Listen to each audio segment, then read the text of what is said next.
All right, folks, buckle up. There's a lot to unpack in today's episode. First up, we've got breaking news on a new US-China trade deal that's already raising eyebrows on both sides of the aisle. What's really in it and who benefits the most? Then, something nobody saw coming. Ukraine's President Zelenskyy proposed a meeting with Russia's President Vladimir Putin in Turkey, possibly happening this Thursday. What does that mean for the war, and is peace actually on the table? And finally, Donald Trump has just signed an executive order to shift millions in federal funding away from illegal immigration programs and into resources for our veterans. But before we get into it, please make sure you hit that like button and subscribe, as it helps support our channel and reach more people like you. And without further ado, let's dive in. So let's kick things off with the new trade agreement between the US and China. After months of behind-the-scenes negotiations, both sides have officially announced a deal aimed at stabilizing economic tensions, but not everyone is celebrating.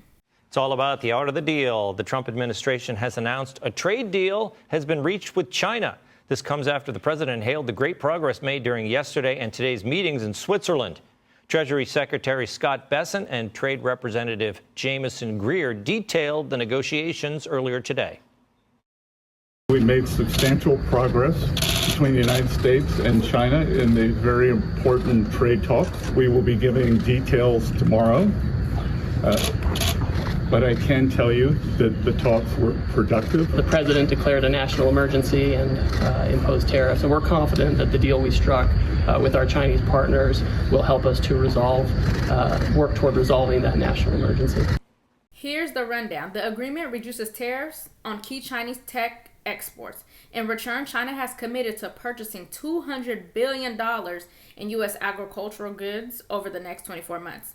It also includes new enforcement mechanisms, though critics are already calling them toothless. Supporters say this is a win for American farmers and a step towards economic stability, but others argue that the U.S. gave up too much, too quickly, especially when it comes to high-tech sectors that directly compete with China. According to Bloomberg, Beijing wants U.S. tariffs cut down before it will agree to buy the $50 billion worth of American agricultural products President Trump has been talking about. China is still reportedly considering purchases in soybeans, cotton, and ethanol products. But guys, when we talk about sticking points here, that seems to be a rather large one. When we talk about celebrating a partial deal here, really hinging on China saying you better take the tariffs away, that we haven't really seen the U.S. take that step yet. It's a big step and not one that's guaranteed. The December 15 tariffs, right? Sure. So the October ones were obviously off the table, but I mean, this was kind of expected because at this point, China's like, well, why would we ramp up purchases of agricultural products if you're not going to give us something in return, right? So I think in terms of how much they're purchasing, they plan to purchase a lot, but I don't know if that 40 to 50 billion estimate is what was quite accurate here. We do know that they need pork because the African swine fever wiped out a huge population of the hogs in China. So we know that they're going to have to purchase a lot more pork coming in the future. But I think at this point, there's still a lot that needs to be hashed out before both sides sign anything in Chile coming up. It's just the same narrative, honestly. Yeah, now onto something truly unexpected. Zelenskyy possibly meeting with Putin face-to-face in Turkey this Thursday. The president of Turkey spoke with Mr. Putin and told him he was willing to host discussions between Russia and Ukraine. And according to a statement by the Turkish presidency, Mr. Erdogan said that a comprehensive ceasefire could lead to a lasting deal to end the war. In the last hour, Ukrainian President Vladimir Zelenskyy has said he's prepared to meet Russia's Vladimir Putin for talks in Istanbul on Thursday, after President Trump appeared to hit out at Ukraine and urged Mr. Zelenskyy to agree to talk with Russia immediately. In a post on X, the Ukrainian president also said that he expected a full ceasefire to start on Monday in order to provide the necessary basis for diplomacy to end the war. And I will be waiting for Putin in Turkey on Thursday, personally, he added. Earlier, in a post on his Truth Social platform, President Trump said President Putin of Russia doesn't want to have a ceasefire agreement with Ukraine, but rather wants to meet on Thursday in Turkey to negotiate a possible end to the bloodbath. Ukraine should agree to this immediately. He went on to say at least they will be able to determine whether or not a deal is possible. Vladimir Putin offered direct talks in Istanbul in a TV address in the early hours of Saturday morning. While some are hopeful, others are skeptical. Russian forces are still advancing in the east, and Ukraine's military leadership insists there's no deal until full sovereignty is restored. So is this the beginning of a peace talks or just another diplomatic photo op with no substance? Will Putin himself even show up? Well, only time will tell, but we'll be following it closely. And finally, let's talk about Trump's latest move that's already shaken up federal priorities. This week, President Trump signed an executive order to redirect federal funds that were being used for housing and legal services for illegal immigrants and instead funnel that money into veteran support.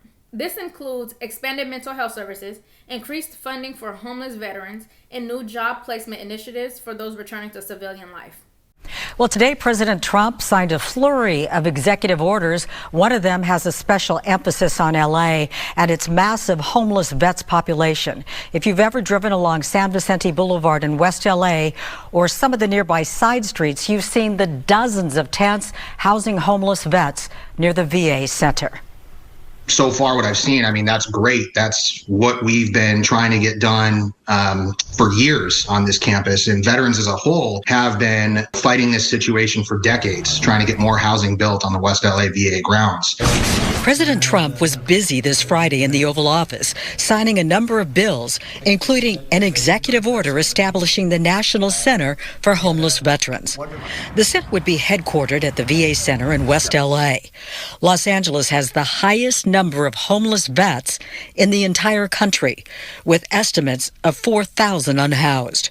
Rob Reynolds has been an outspoken Iraq War vet, and he underscores the urgent need. I know for myself and others that have been working for years to get more veterans on that campus, that's what we want to see, to immediately get some temporary housing put on the property, get our homeless veterans off the street, and stop this madness once and for all, because there's absolutely no reason that men and women who served this country and were deployed to combat zones should be sleeping and dying on the streets. The whole idea here is that, you help veterans come in off the street, you help them deal with whatever mental health issues they have going on, disabilities, substance abuse, and get them housed and have programs to help people get back to work. And tonight, a Democratic member of Congress tells me that they are taking a look at the executive order. They're not sure if shifting the funds from one area to another violates the Constitution. That's because Congress, of course, controls the purse string. Supporters say that it's about time, arguing that veterans have been pushed aside in favor of policies that reward illegal entry into the country. Critics, however, are accusing Trump of politicizing immigration and say that the move could create even more humanitarian issues at the border. But let's be honest, helping veterans should not be controversial. The debate is really about how we do it and who we prioritize when resources are tight. This executive order is expected to face legal challenges, but it's already reignited the debate on immigration, border security, and how we treat those who serve this country. This is a duh moment to me. Well, duh, we should prioritize Americans who serve the country. Any other country would prioritize their citizens who serve their country over someone who just showed up unannounced, like, here I am. Like, what the hell is controversial about that? Guess I'll never know. So there you have it. Major moves on trade, war, and national policy. Well, I mean, what do you guys think? Did the U.S. cave too easily on the China deal? Can Putin and Zelensky actually reach a peace deal? And was Trump right to prioritize veterans over illegal immigration programs? Drop your thoughts in the comments. Let's talk about it. And of course, if you got value out of this video, hit the like button, subscribe, and turn on the bell so you never miss any updates. Thanks so much for watching this video, and I'll see you in the next one.